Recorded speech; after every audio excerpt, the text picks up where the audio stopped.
I'll go ahead and get started since we're at 3 o'clock now. So thank you for joining me today to go over abstracts. I hope this will be really helpful for you once you're getting involved in Europe and getting into your abstracts as well.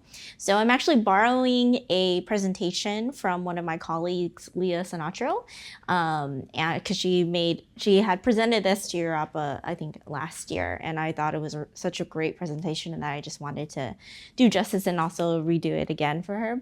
But I just want to let people know that the presentation or the things you'll see is pretty much from Leah, but I'll just be presenting it today. And who I am is I'm Janella, and I'm from the Writing Center, or the Center for Excellence in Writing and Communication. We're just downstairs in the science library, across from when you get outside of the science library, kind of tucked in the corner.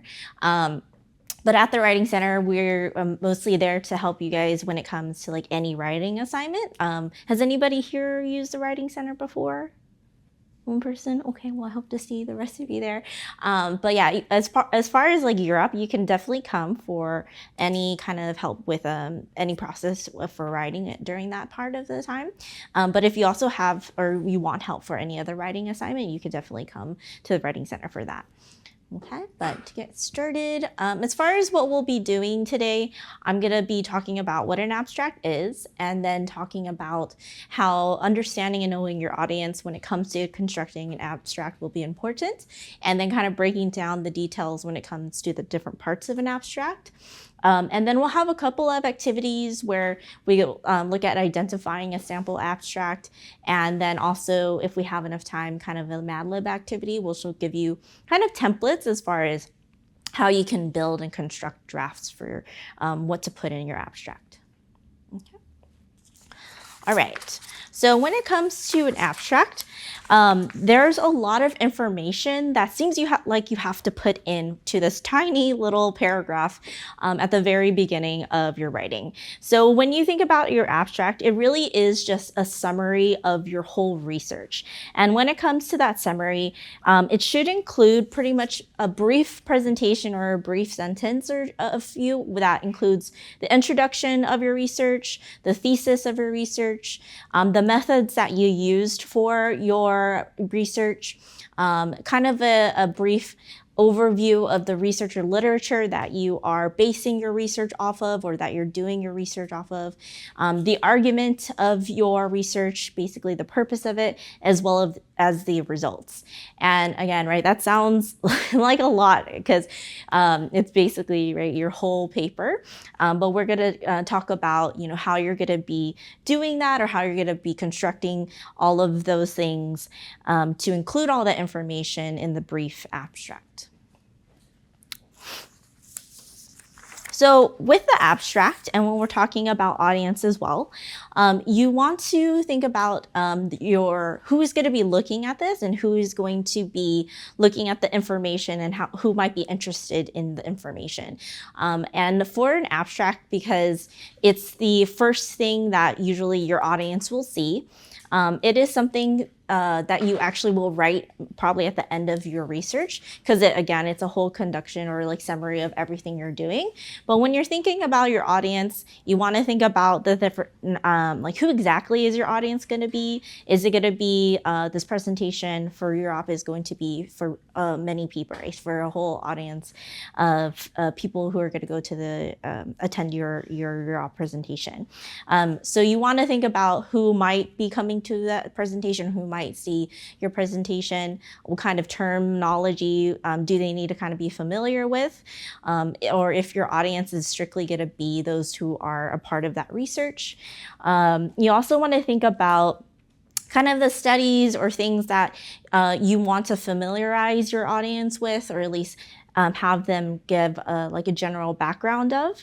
And then you also want to make sure that you are making it conducive enough and very concise, that it's not too long, but it's also concise enough that the reader or the audience can get the gist of what you're going to be talking about for your research.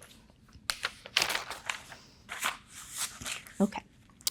So another way to think about your abstract, or kind of the encompassing it of what an abstract does for your research. You want to think of it like a movie trailer, where before we watch, and I'm sure many of you might have even seen these movies, but when you think about movie trailers, what kind of things do you expect to see when you see a movie trailer? What kind of like ideas do you expect to see? In any hands if you have ideas.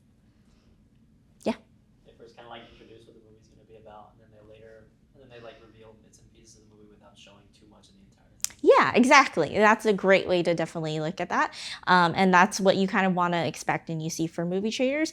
And that's a great way to say it too, as far as like the tangibility or similarity to an abstract, right? Where you have pretty much the plot line of what it's going to be about, but it's like bits and pieces that doesn't give everything away. And you don't want to give everything away, but it's enough that you kind of get the gist of the movie. So just to kind of practice this, and again, I know some of you, since it's been a while, have probably even seen this, but kind of pay attention to what kind of characteristics or things they bring up in a trailer that might be encompassing to the similarities of what you might need to bring up with your like own research or ideas. Okay, so there's the Barbie trailer, right? And then in contrast to the Barbie trailer, we have, let me get back to it. Oops.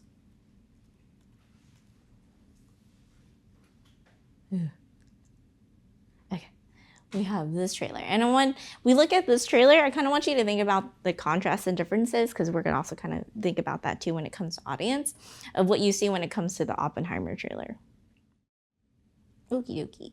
So I don't know if any of you were following the like that time when Barbie and stuff, but both the films came out at the same day, but the hype for it, and like also what you could tell from the movie trailers, that they're completely different stories, right? Even though they're on the same day.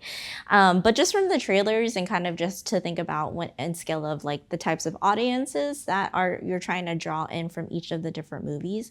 With Barbie, what kind of audience do you think they're trying to draw in or trying to bring in to see that movie? Just based off what you see.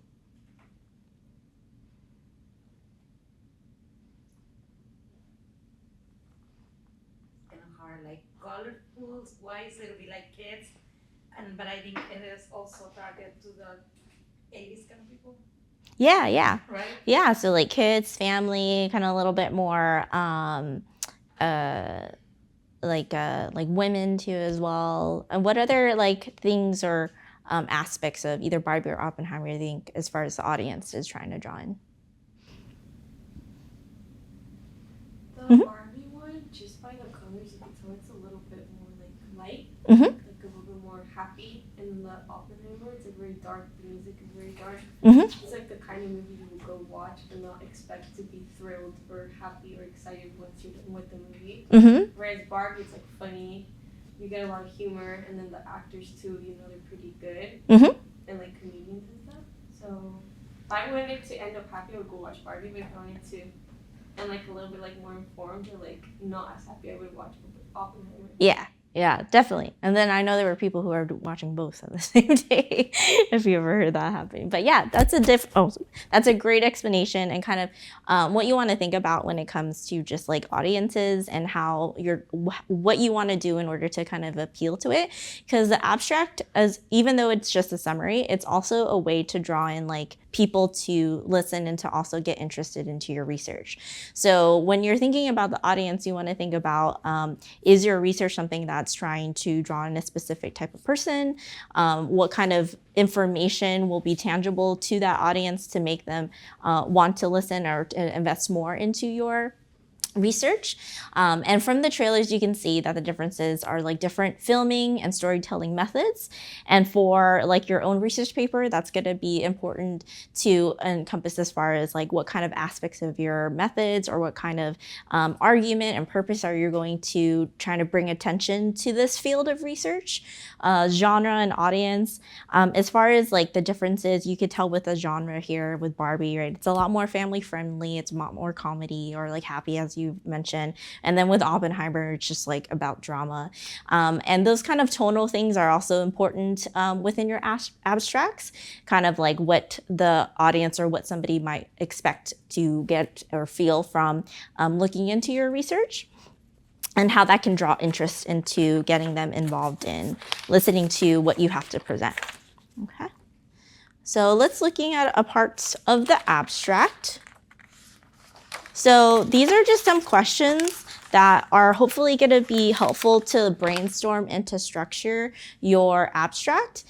So when it comes to the abstract and all these different areas, you want to think of, ask yourself these types of questions. So for the problem, talking about why was the project undertaken, why is the context for that problem, what question are you trying to answer? So problem meaning like where within the research or studies that you're trying to use your research to answer, what exactly or specifically is that research going to do to answer that problem? And then the purpose, so how does this research differ from or build upon similar work? So when you do your research, you're most likely going to have to do a literature review or that introduction, of course. And that is usually the field of your research paper where you have to bring in what has been previously done.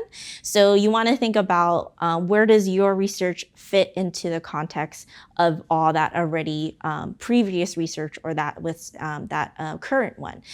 Does it build off from something, or are you trying to do something different? Are you kind of basing it off of something that's already been done? So you want to also make sure that your abstract kind of mentions how it fits into the context of that field. Your methods is asking or answering the question, what are the major results of the project so far? So when you're conducting your methods, or even within your abstract, you just want to mention what are currently the things you're doing, how you're conducting this research related to the field. And then interpretation or implications is that so what? And you guys might have heard that so what question when it comes to writing in general, like why is it important?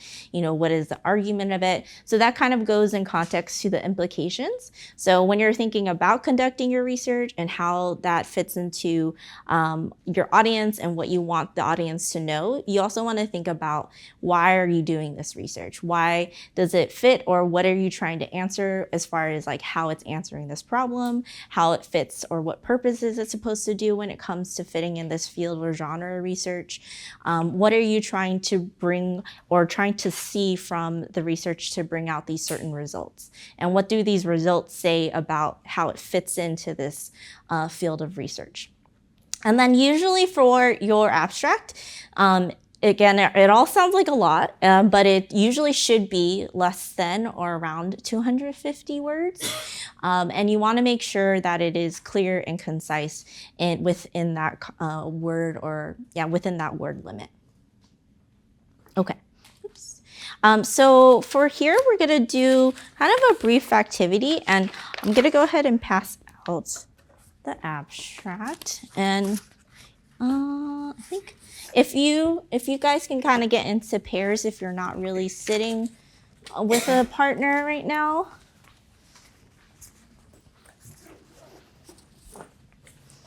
But with your partner, we have a sample abstract here.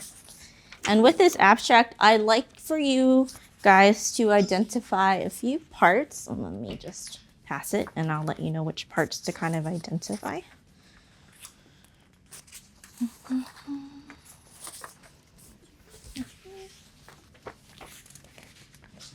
think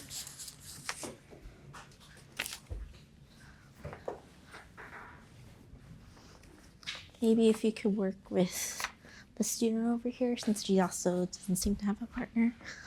Okay.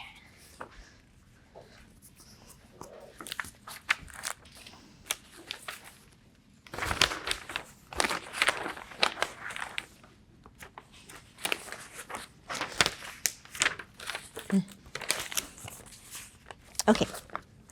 So with the partner, if you could try to identify the three questions, or the side questions on the left here, of where you feel like you find the abstract answering those questions in the sample one. So where in the abstract does it have, or where does it answer or seem to be including information about the problem? Where in the abstract does it look like it's including the purpose? And then where in the abstract does it look like it's mentioning the methods, and as well as the implications? Okay, so I'm sorry, the fourth stuff right here. So please try to find where in the abstract it has the problem, purpose, methods, and the interpretation and implications. So give us about maybe like 15 minutes or so, 10 to 15 minutes. Here is kind of the answer to it. If you have something completely different, that's totally fine.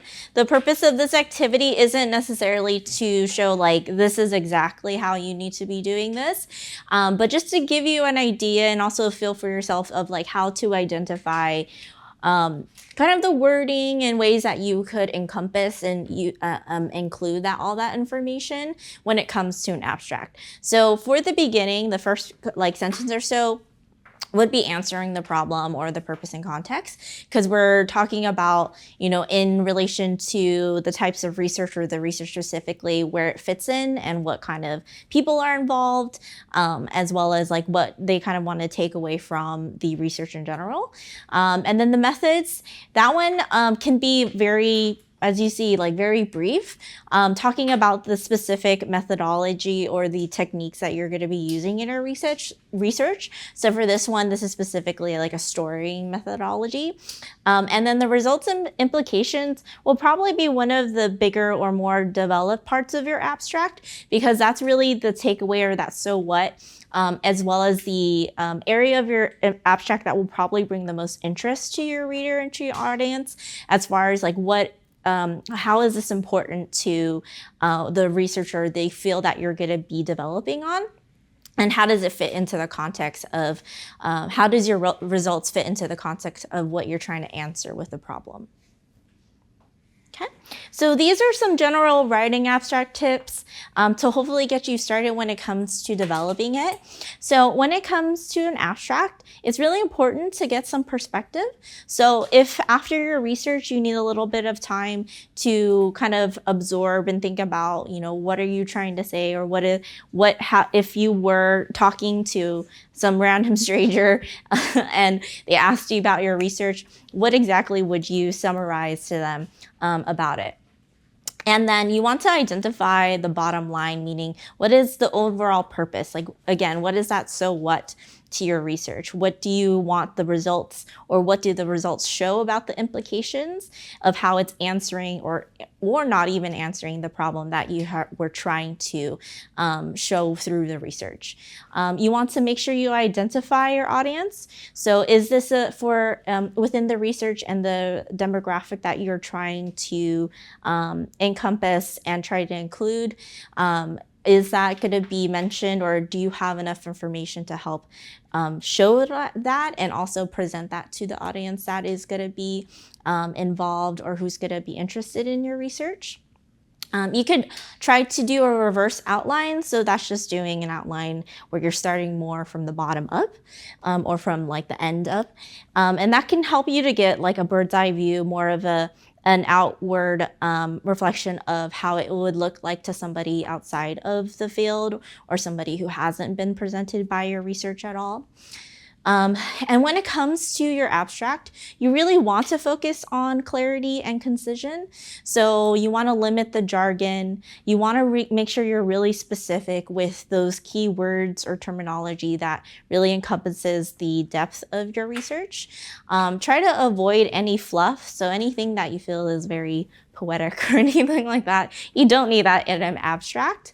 Kind of like in the same way, if we look back again at like the trailers, there isn't really necessarily any fluff about like the other more deeper parts of the plot. There's just the things that will get you interested, but they're not going to go and be superfluous with like what the whole research is going to be about. And then it's going to be really important for you to read it out loud to make sure it's concise and like it's understandable to the audience. You want to make sure you're identifying your struggle as far as, are you having more issues with the form or versus the content? And then we'll also briefly go over what that means.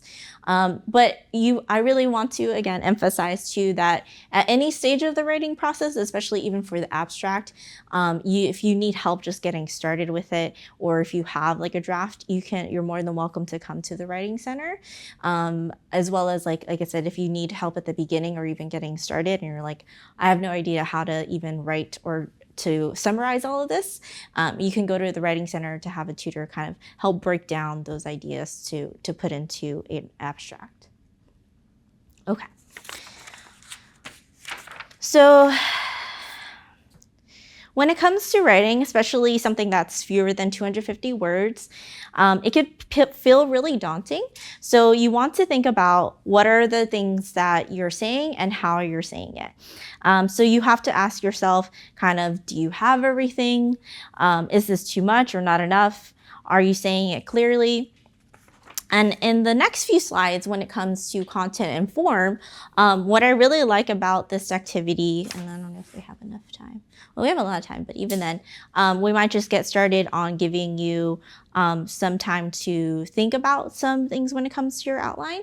But what I really love from Leah, and she's really great at breaking down really hard conceptual things, is giving you a template of how to get started. So this is, again, all this presentation is from Leah, but what I really loved about this Mad Lib or this template is that it gives you an idea of how to say things to include or to get started on including the problems and purpose and context. What is like a kind of a sentence structure or kind of a word bank of things that you could use in order to hit on or illustrate to your reader and audience that you're talking about methods and theoretical approaches, as well as like how can you word or structure what the results are going to say. So I know we have a bit more time here, but for this kind of activity or for the last few, what I would like us to do to take time is if you have an idea of what your research is going to be about, if you could take the time, maybe like 10 minutes or so, to try to fill in the blanks or the Mad Lib here. So what is your purpose, or what are you going to be trying to say with your research? What methodologies, and again, if this is still, I know the early stages, if you're not sure with like all of these things or you haven't found that information yet, that's totally fine. But this is just to give you an idea or to help you get started on what the structure will be like. So on your own, I'm gonna have us take about like 10 minutes or so to try to fill out a very, very rough abstract of your actual research. Okay. All right. I hope that was helpful in some way. Thank you so much for joining me today. I know it ended a little bit earlier and stuff than the 4 o'clock. But does anybody have any questions about the information I've mentioned or like the abstracts? As far as the actual applications, I won't be really able to answer that. That will be something for Bethany for Europe to talk about. But is there anything writing or abstract related that you guys might have questions on? Yes. If we're using info from other papers to explain a situation, do we still have to put in-text citations, or should we?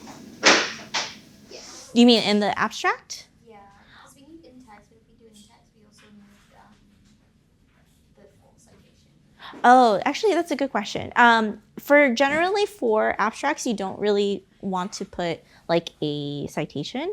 It's since it's supposed to be a summary of your work, it's just summarizing the general like ideas like from that you've encompassed from the literature review. So the literature review would be within the actual research paper, the more like in-depth explanation of your like previous studies. So you'll definitely need in-text citations, but abstracts generally you don't want to include like any. Not that you can't include citations, but you don't generally do it because it's more of a summary of your actual work. So yeah. Any other questions? That was a good one. Oh, did you have another one? No? Okay.